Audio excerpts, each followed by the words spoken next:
हर रोज एक नई कहानी देखने के लिए चैनल को सब्सक्राइब करें और बेल आइकन दबाना ना भूलें। दिल्ली में रोहित और अजय नाम के दो दोस्त रहा करते थे।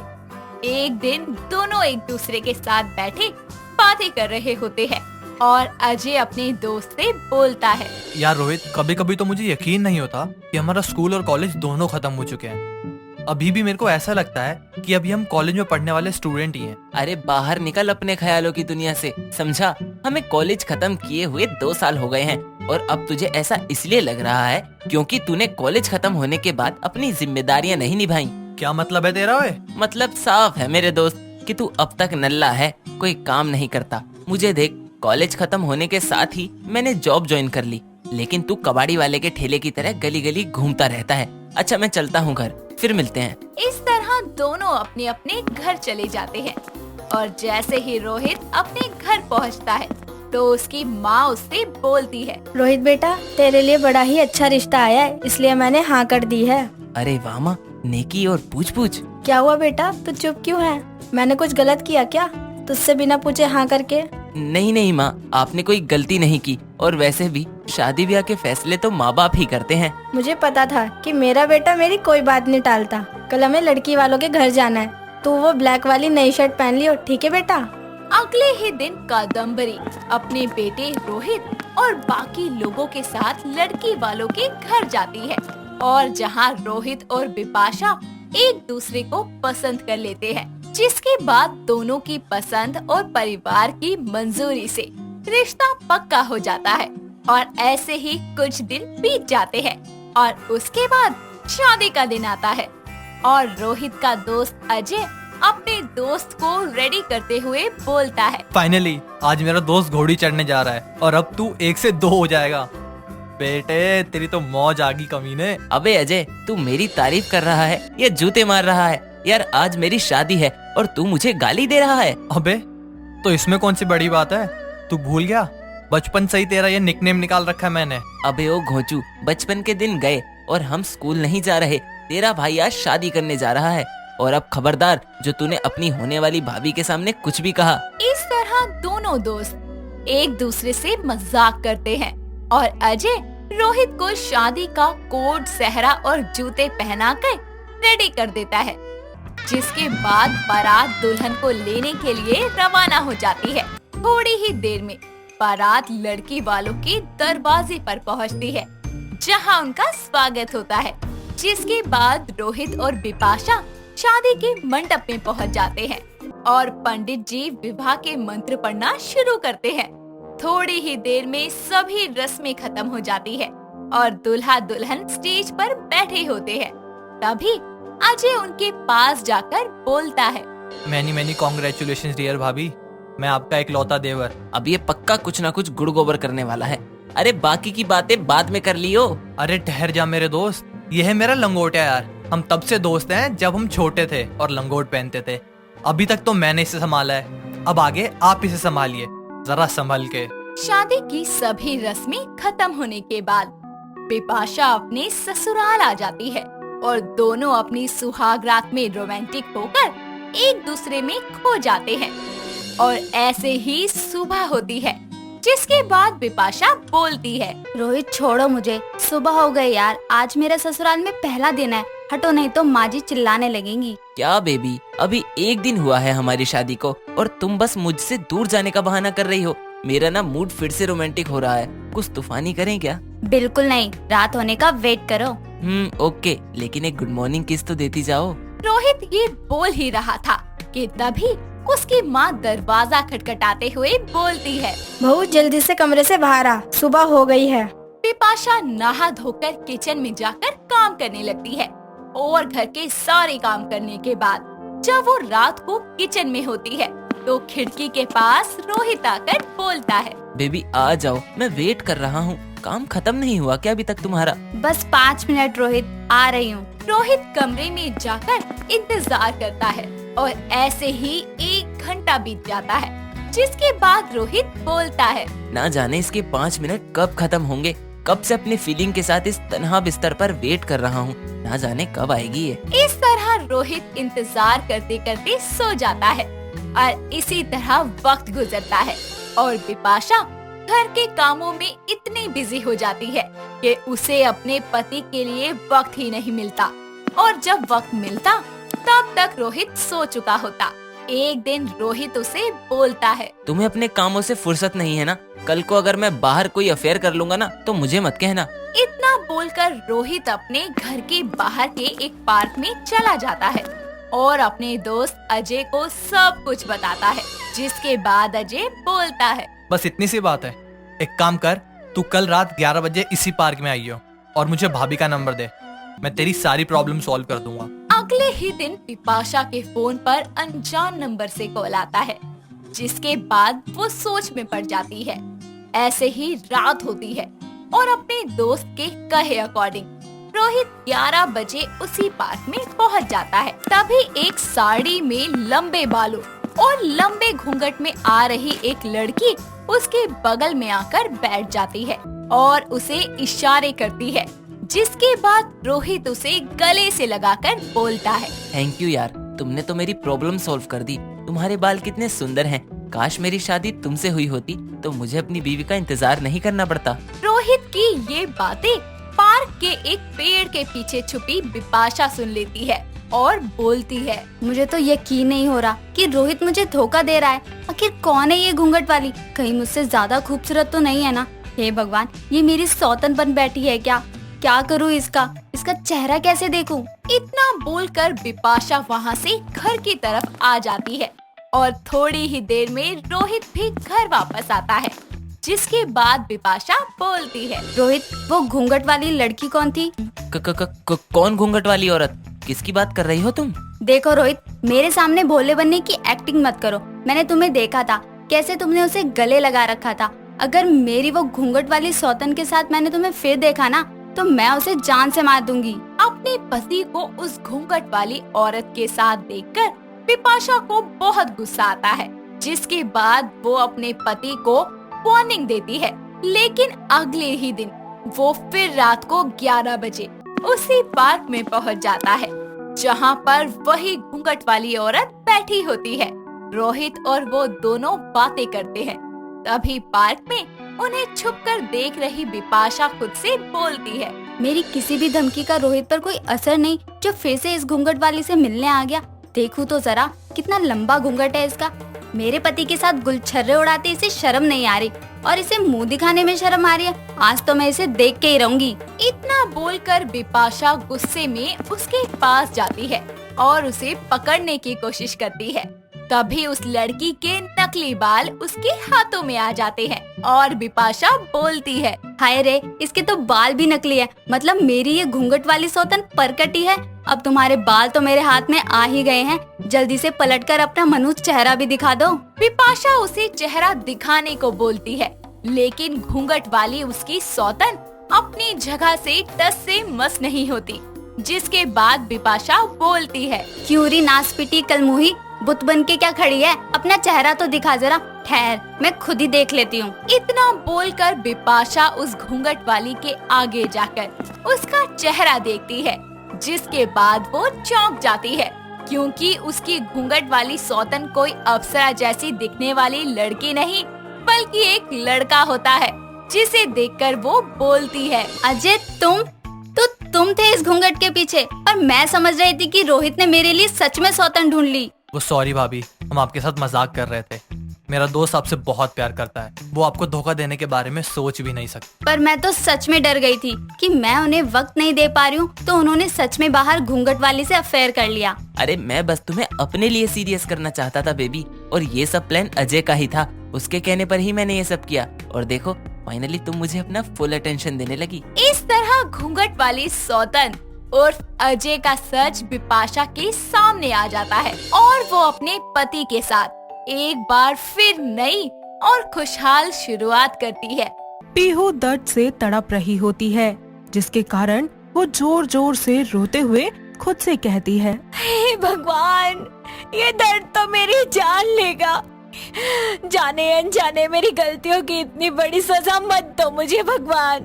पीहू चुलबुली सी लड़की थी, लेकिन उसकी एक बुरी आदत थी, छुपकर सलेटी और मिट्टी के बर्तन खाना।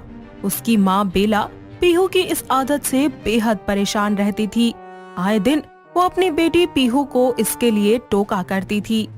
एक दिन पीहू अपने कमरे में बैठी सलेटी और मिट्टी का टुकड़ा लिए उसको खा रही होती है कि तभी वहाँ पर बेला आती है और उसको ऐसा करता देखकर गुस्से से बोलती है, पीहू तू कब सुधरेगी? इतनी बड़ी हो गई है, अकल कब आएगी तुझे? ये खाना छोड़ दे, आगे अगर दर्द हुआ ना पीठ में तो रोएगी। अरे माँ कुछ नहीं होता, आप टेंशन ना लो। कैसे ना लूं टेंशन? तुझे तो फिक्र नहीं है, पर मैं तो तेरी माँ हूँ ना।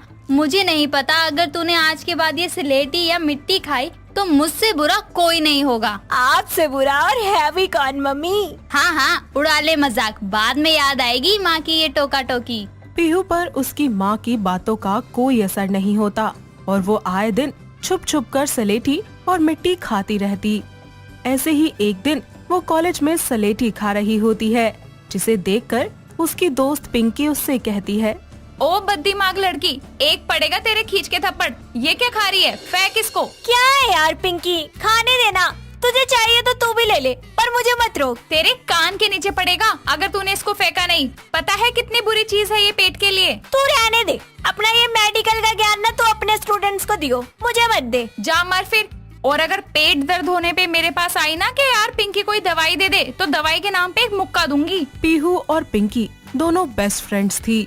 पिंकी डॉक्टर बनने की तैयारी कर रही थी, इसीलिए वो जानती थी कि मिट्टी और सलेटी खाने से क्या नुकसान होते हैं, लेकिन पिंकी के समझाने पर भी पीहू के दिमाग में कुछ नहीं घुसता। ऐसे ही समय निकलता जाता है और अब पीहू का कॉलेज भी खत्म हो जाता है, जिसके बाद उसकी शादी के लिए अभिषेक नाम के लड़के का रिश्ता आता है और अभिषेक अपनी माँ कुसुम के साथ पीहू को देखने उनके घर आता है। दोनों माँ बेटे को पीहू बहुत पसंद आती है और कुछ ही समय के बाद उन दोनों की शादी हो जाती है। पीहू अपने ससुराल की जिम्मेदारियाँ बखूबी निभाती है, लेकिन सलेटी और मिट्टी खाने की आदत अब भी उसकी नहीं जाती और वो बहुत सारी सलेटी और मिट्टी के बर्तन टुकड़े करके खाने लगती है। साथ ही अपने कमरे की अलमारी में भी छुपा कर रख लेती है। ऐसे ही एक दिन कुसुम पीहू से कहती है, बहू, ओ बहू, जरा इधर आ। हाँ माँ जी। अरे ये देख बहू, टूटे हुए मिट्टी के बर्तन का टुकड़ा मेरे पैरों में चुभ गया।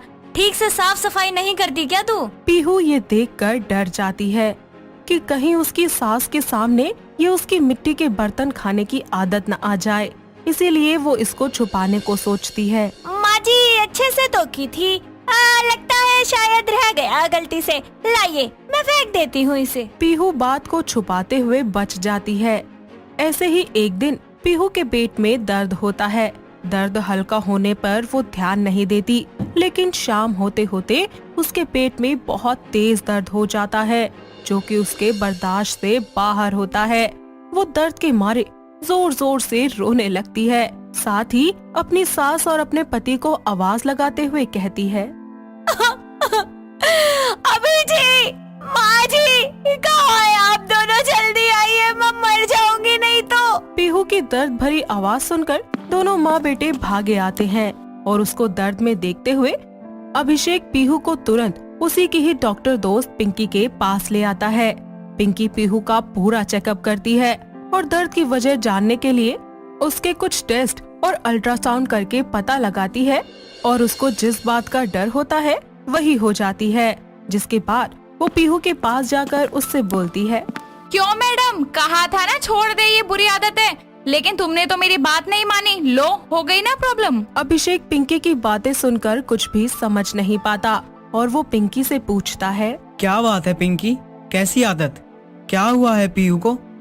इतनी तेज दर्द आखिर उसको किस वजह से हुआ है? आपको नहीं पता, पीहू मैडम को स्लेटी और मिट्टी के बर्तन खाने की आदत है। इसको मैंने पहले भी समझाया था, लेकिन ये नहीं मानी। अब देखो किडनी में पथरी हो गई ना। क्या पथरी? सलेटी खाने की वजह से पीहू तुम सलेटी खाती थी? शादी के बाद भी तुमने खाई है क्या? हाँ अभिषेक जी, मुझे माफ कर दीजिए। आप चिंता मत करो अभिषेक जी, मैं कुछ दवाइयाँ दे रही हूँ, लेकिन हाँ याद रखना कि अब ये सब ना खाइए और इसी के साथ साथ इसको ज्यादा से ज्यादा पानी पिलाना। अभिषेक पीहू को घर ले आता है, जहाँ कुसुम को पीहू के दर्द का कारण पता चलता है और वो पीहू से बोलती है, अच्छा तो ये तू थी जिसके कारण घर में मिट्टी के टुकड़े पड़े रहते थे। हाँ माँ जी, पर अब और नहीं खाऊंगी, पक्का। अरे कोई बात नहीं बहू, ऐसी उम्र में अक्सर ये सारी चीजें खाने की आदत लग जाती है और अब तो तुझे पथरी हो चुकी है, तो प्लीज ये सब छोड़ दे बहू। हाँ माँ जी, जरूर। कुसुम इस दौरान पीहू का बहुत ध्यान रखती है, जिसके बाद दवाइयों की वजह से कुछ ही समय के बाद उसका दर्द खत्म हो जाता है। ऐसे ही समय बीतता जाता है। पीहू को लगता है कि वो ठीक हो गई है, और फिर क्या था, वो एक बार दोबारा स्लेटी और मिट्टी खाना शुरू कर देती है। ऐसे ही एक दिन अभिषेक पीहू को स्लेटी खाता हुआ देख लेता है और उससे कहता है, पीहू, तुमको मना किया था ना, तुम फिर शुरू हो गई। भूल गई कैसे दर्द से तड़प रही थी। अरे अभिषेक बाबू, स्लेटी हमको छोड़ दे, ये हो नहीं सकता। हम स्लेटी खाना छोड़ दे, ऐसा हम होने नहीं देंगे। ओ मैडम, ज्यादा डायलॉग बाजी मत करो। दर्द होगा तो आवाज नहीं निकलेगी तुम्हारी। छोड़ क्यों नहीं देती खाना? घर में खाने की कमी है क्या जो ये खाती हो? क्या करे अभिषेक बाबू, ये तड़प ही ऐसी है। इसकी खुशबू मुझे इसकी और जैसे खींची ले जाती है और मदहोश कर देती है, और मैं बस इसे खा जाऊं। ठीक है, खाओ। दर्द हुआ ना तो मदहोश की जगह बेहोश होगी, याद रखना। पीहू अपनी आदत से मजबूर एक बार फिर से छुप छुप कर मिट्टी और स्लेटी खाना शुरू कर देती है। ऐसे ही एक दिन पीहू रसोई में खाना बना रही होती है कि अचानक उसके पेट में दर्द उठता है। कुछ ही देर के बाद पीहू दर्द से तड़प रही होती है, जिसके कारण वो जोर जोर से रोते हुए खुद से कहती है, हे भगवान, ये दर्द तो मेरी जान लेगा। जाने अनजाने मेरी गलतियों की इतनी बड़ी सजा मत दो मुझे भगवान। उसकी आवाज सुनकर अभिषेक वहाँ आता है और फिर बोलता है, अनजाने में नहीं मैडम, इस बार जान के किए तुमने ये गलती। पता होते हुए भी कि पथरी है तुम्हें। अपनी बुरी आदत नहीं छोड़ी तुमने, अब तड़प रही हो। क्या करूँ मैं तुम्हारा? इस बार पीहू को बहुत ज्यादा तेज दर्द था, जिसकी वजह से उसे ऐसा महसूस हो रहा था कि शायद वो अब नहीं बच पाएगी।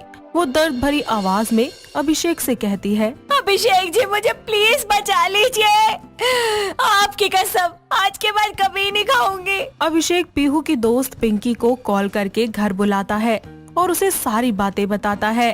पिंकी पीहू को देखते हुए कहती है, सुधरोगी नहीं ना तुम? तुम्हारी मम्मी ने तुमको कितना समझाया था और अभिषेक जी भी कितने प्यार से तुमको समझाते हैं, लेकिन तुम सबकी बातों से ज्यादा इस बुरी आदत से प्यार करती हो। पिंकी की ये बातें सुनकर पीहू को अपनी माँ की बातें याद आती हैं कि उसकी माँ भी उसको ऐसे ही टोका करती थी, और उसको अब दर्द के साथ पछतावा भी हो रहा होता है कि सबने उसकी भलाई के बारे में सोचा और वो खुद ही अपनी खुद की दुश्मन बन बैठी।